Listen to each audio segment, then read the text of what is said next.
لنډه کیسه مجبوره انجلۍ. د غرمې وخت و چې په منډۍ کې مې خپله ورځنۍ مزدوري ختمه کړله. میوې مې واخیستې او د کور په لورې روان شومه. ستړیا او فکرونو ورخستی ومه. په ذهن کې مې یوازې د خپلې مېرمنې خبرې تاویدې چې سحر یې راته زنګ وهلی و. مور مې ناروغه ده، ماشومانو سره د هغې پوښتنې ته ځم. ما ورته اجازه ورکړې وه او اوس کور خالي و. په لاره مې د ژوند په ستونزو فکر کوو چې څنګه به یې سبوم. ناڅاپه مې په خوږونو کې یو خوږ غږ راغلو. یوه نجلۍ چې بې حده ښایسته وه د لارې په غاړه ولاړه وه او راته یې وویل ولې دومره ستړی او غمجن ښکارېږې. ما ورته په وچه لهجه جواب ورکړو نه ستړی نه غمجن، یوازې د کار نه راغلی یم. هغې یوه ګونګه موسکا وکړه او په معصومانه ډول پوښتنه یې وکړه. زه پوهېدلم چې دا نجلۍ د یو داسې دنیا ده چې ما پخوا یوازې په خبرو کې اورېدلې وي. هغې یوه ګونګه موسکا وکړله او په معصومانه ډول یې پوښتنه وکړه زه لرې چیرې ستړیا ختمه کړم. زه پوهېدلم چې دا نجلۍ د یو داسې دنیا برخه ده چې ما یې کیسې یوازې په خبرو کې اورېدلې وي، خو چې کور خالي و او څه نور کارونه نه وو. ما ورته وویل راځه که نه، ولې ځای نه لرمه. دواړه د کور په لورې روان شو. ما دروازه خلاصه کړله. دواړه دننه لاړلو. هغې ته مې وویل ته کښېنه او زه به درته یو پیاله چای راوړم. هغې په بیړه وویل چای نه څښمه، زه بیړه مې ده، کار دې خلاصوه چې زه ځمه. ما په موسکا سره جواب ورکړو. ما ورته وویل هیڅ خبره نه ده، نیم ساعت به چای ته وخت ورکو او نیم ساعت به کار ته وخت ورکو. شیدې مې ایښې وې، چای مې ورته جوړ کړو او دواړه سره کښېناستو. یو څه وخت دواړه خاموش وو. خاموشي مې ماته کړله. ما ورنه په غمجن غږ پوښتنه وکړه ولې، څه شی مجبوریت دی ستا چې ته داسې کارونه کوې؟ مور پلار کورنۍ هیڅوک نه لري، داسې ښکلي ولې خپل ژوند نه جوړوي؟ نجلۍ ساه واخیسته. د هغې په سترګو کې یو دردونکې کیسه وه. په درمند اواز یې وویل کاش چې زما د مجبوریت پوښتنه چا کړې وې او دا پوښتنه یې ما کړې وې چې ولې زه دې لارې ته راغلی یم او زما د ستونزې په حل کې مرسته کړې وې. دلته هر څوک زما عزت ته غله دي، هېڅوک ما سره بې غرضه مرسته نه کوي. هر سړی زما د عزت غل دی یوازې د دې لپاره چې خپله شیطاني تنده راباندې ماته کړي. نور هېڅ مرسته نه کوي. او بیا یې خپل داستان داسې پیل کړو. زموږ ژوند ډېر ښایسته و. 4 ورونه مې وو.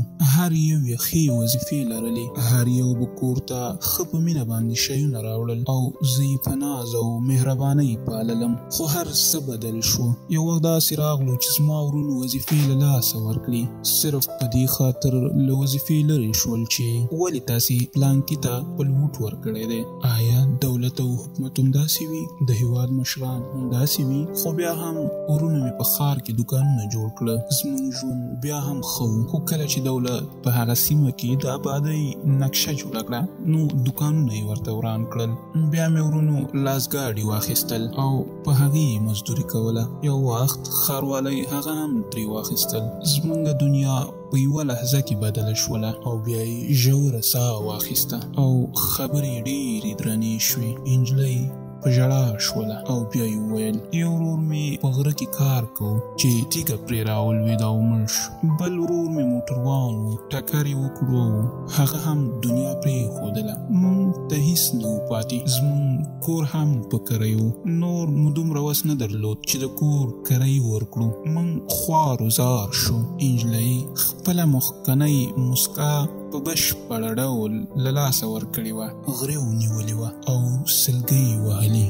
بیا یې وویل موږ ته یوازې 2 لارې پاتې وي، یا به مو سوال کولو او یا به مو خپل عزت پلورلو. ما په خاموشۍ سره د هغې خبرې اورېدلې. د هغې هرې کلمې د انسان زړه سوری کوو.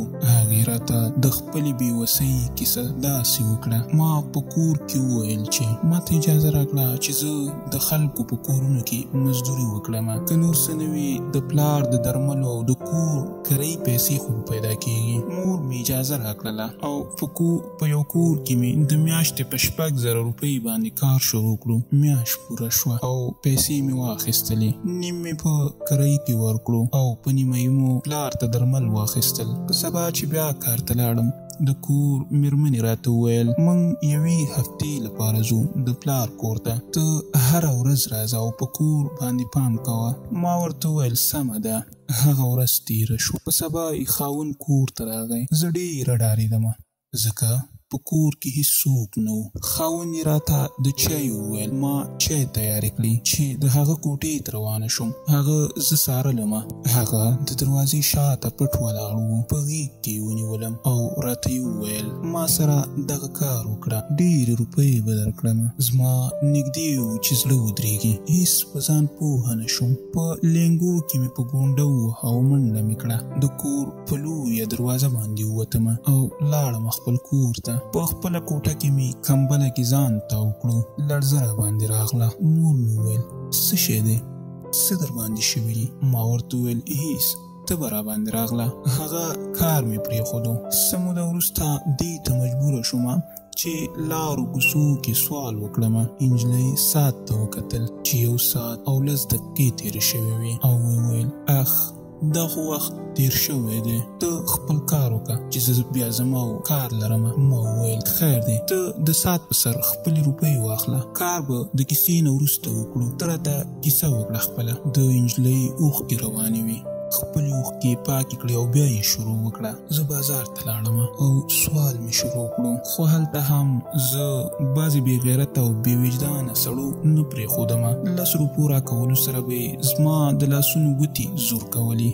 د 10 روپو نوټ په منځ کې به یې په کاغذ خپل نمبر لیکلی و چې زنګ راته ووهه، هر څومره روپۍ چې دې په کار وي درکومه. دغې هرې خبرې او لاس زور کولو به زما غوښې ویلې کولې. کله کله به مې ویل چې یا الله تا ولې موږ پیدا کولو چې انسانان دې پیدا کولو، کاش د دې پر ځای دې حیوانات پیدا کړي وو او یا دې هېڅ مسلمان نه وی پیدا کړی. په سوال کولو کې هم چې ارامه پرېنښودمه. لاړم او کور کې کېناستمه. د پلار حالات مې ډېر خراب شول. د هغه دردونه مې نه شول کتلی. ورونه مې یو ورځ کار وکړي او بیا ټوله هفته کار نه وي. هره ورځ چوک ته ځي او ماښام بغیر د مزدورۍ نه کور ته راځي. نور نو مجبوره شومه چې د پلار په خاطر د خپل عزت جنازه پورته کړمه. د دې خبرو سره سلګۍ ونیوله او ښه یې وژړل او خپل زړه یې تش کړو او ویې ویل زه به هېڅکله هغه خلک ونه بخمه چې د خپلې ګټې لپاره یې زما عزت لیلام کړو او لوټې کړلو. یوه ورځ به یې په قیامت کې له ګریوانه نیسمه. زه ورنږدې شومه. په اوږه مې ورته لاس کېښودو. زما لاس ته یې ټکان ورکړو. ما ترېنه شا واړوله او خپلې اوښکې مې پاکې کړلې. شیشه کې مې ورته وکتل چې رنګ یې تک زیړ شو. راغلم ورسره کېناستم او ما ورته وویل خورې مه ډارېږه، ما داسې وکړه لکه خپل ورور. ووایه څومره روپۍ دې په کار دي، څه شی خدمت درته وکړمه.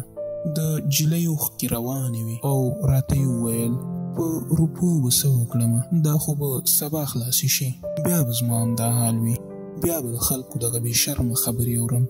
که کولی شي نو منډۍ کې مې ورونو ته یو کار پیدا کړه، که د ورځې 200 روپۍ هم وي، موږ ورباندې خپله ساه ساتلی شو. ما ترېنه د ورور نمبر واخیستو. ورته مې زنګ ووهه چې سهار ځانونو سره دواړه ورونه منډۍ ته راشئ. په همدې نمبر راته زنګ ووهه. نجلۍ ته مې 15,000 روپۍ ورکړې او ورته مې وویل ته قرارې په کور کېنه او په خوشحالۍ سره خپل ژوند تېر کړه. نجلۍ ډېره خوشحاله شوله او په ژړا کې راته وویل وروره خیر دی، زما دا راز دی تا سره وي چې نه مې ورونه خبر شي او نه نور خلک. ما ورته وویل ته بېغمه شه، داسې بېغمه شه لکه تا چې ما ته هېڅ نه وي ویلي. نجلۍ پاڅېدله او د دعاګانو سره له کوره ووتله. سهار یې ورونه راغلل. یو مې له ځان سره منشي کړو او بل مې د موټر ډرایور کړو چې د کابل د باغونو نه میوې راوړه. د دې هلکانو په راتګ سره زما کاروبار په یو کال کې دومره پراخ شو چې منډۍ ته به میوې موټر دننه شو نو بیا به زما منشي اخیستی و. ټوله منډۍ مې خپله کړه. ما هم ورته معاشونه د 100 څخه تر 1820 پورې پورته کړي وو. د دوی ژوند هم ښه شوی و، خوشحاله و. زما یو قریب ملګری و، او غوښتل یې چې کوژده وکړي. داسې یو ښایسته نجلۍ ده، راشه چې هغه درته وغواړو. هماغه نجلۍ مې ورته وکړه، په نکاح مو کړه او واده یې وشو او ښه خوشحاله ژوند لري. دا د ټولنې د نسل کیسه ده چې په ظلمونو، بېانصافیو او دروغو له کبله د بېوسۍ په تیارو کې ډوب شوی دی.